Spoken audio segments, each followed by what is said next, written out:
Dear students, today we are going to talk about a new term which is known as self-inductance. Well, you will see that it behaves in the same fashion in the case of electric circuits what mass behaves in the case of mechanical motions. So we will discuss about in details about it. And so what is self-inductance? And you see, in the same manner we define mutual inductance, but at this time we are stating both these terms with a single statement, but later on we will separately look into the statement for mutual inductance and see how the same statement is valid for both of the terms. So right now we are talking about self-inductance. What is self-inductance? Self-inductance of any circuit is that property by virtue of which it opposes any change in magnetic flux associated with the circuit or any change in electric current flowing through the circuit. It opposes these changes, either the magnetic flux is changing associated with the circuit or the current flowing the circuit is changing. So in both cases it reacts, it opposes, and this property is known as self-inductance.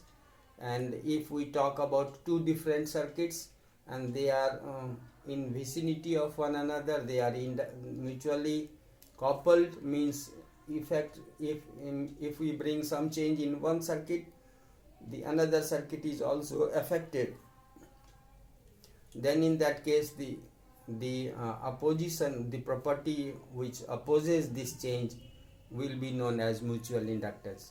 We shall be talking about it later on. So what is a self-inductance? We have understood that it is the property of a circuit by virtue of which it opposes any change in magnetic flux or electric current associated with it. If there is any change, this will oppose, and that property is known as self-inductance. Now you see self-inductance elaborated. Now we talk about it in more details.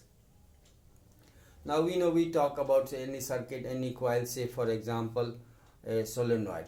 Then when some current is flowing through the circuit, or say some magnetic flux is associated with the circuit, and then some change in magnetic flux is brought about, then what happens?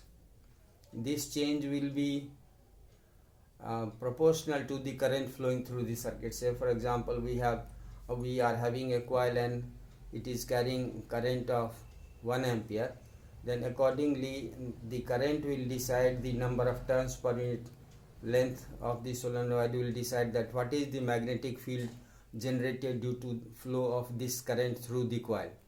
Now, so therefore we can clearly see that the magnetic flux associated with the coil will be directly proportional to the current flowing through it. Therefore we can write phi b is proportional to I1.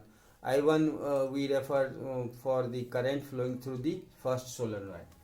And then once the proportionality sign is removed, we write always a constant of proportionality, and we write that phi b is equal to L I1.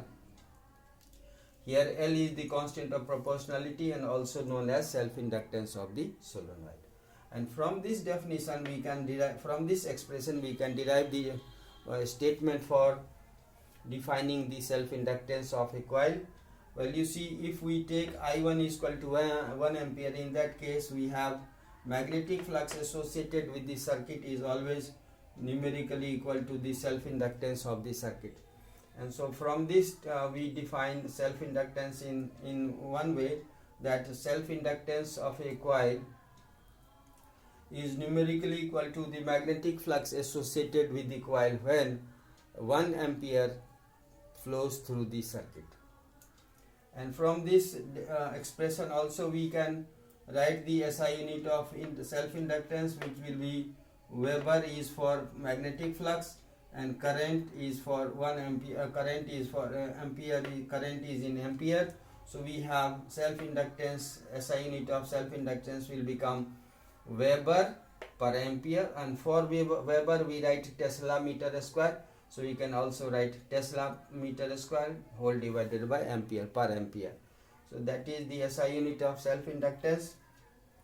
And self-inductance is a scalar quantity, because you see we have Weber, that is magnetic field lines, so it is in number, so that is, and current is also a scalar here, taken a scalar. Weber is magnetic field lines is a scalar, so the self-inductance is a scalar quantity.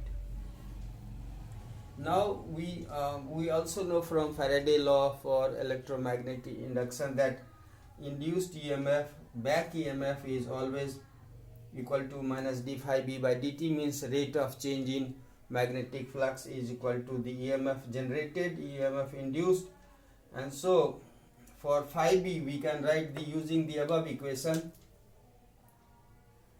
We can write for phi b, we can write L di1 and differentiation of dli1 by dt. L is constant for any given circuit, therefore we take L outside, and that means we are left with L outside and di1 by dt. Now if we take a case that di1 by dt is taken as 1 ampere per second, means we take this term as to be unity, then what happens is EMF induced is numerically equal to the self-inductance of the coil, and therefore we have now another definition for self-inductance.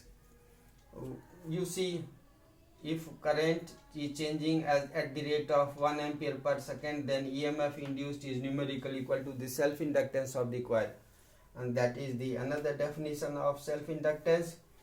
And therefore also the SI unit of self-inductance can be you see you have L is equal to E upon di by dt. E is in volt, so we write volt, and di means ampere per ampere, and second is ampere per second, so second goes up, so that means voltage second per ampere is also another SI unit for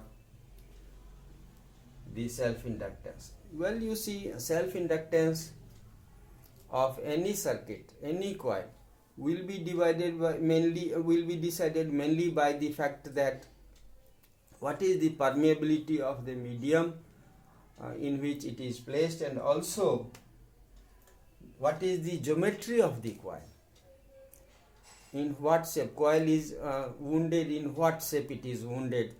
That will decide what will be the value of self-inductance of the coil.